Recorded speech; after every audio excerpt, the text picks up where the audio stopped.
teammates over there. That's how you keep an eye on them, all right? So we're good. Today is Astronaut Academy. It is our most popular camp. It is a great way to introduce children to all the different kinds of camps that we offer. We do simulated space missions. We have a mission control room and a space station room. And when children do a mission, they spend time in both rooms. When they're in space station, they're the astronauts. They're doing experiments, they're collecting data, and they're sending all that information over to their friends over in mission control. And that way mission control can analyze that data and then give us instructions back on what else we need to do.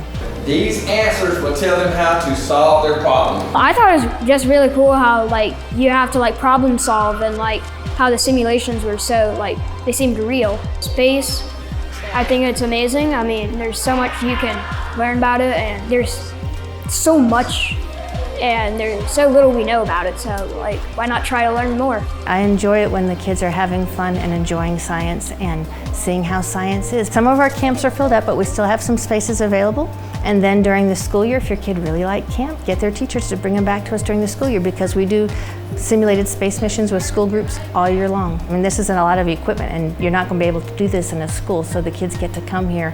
And like I said, everyone's doing something different, but it all relates to each other, and they see all those connections, and they work together as a team.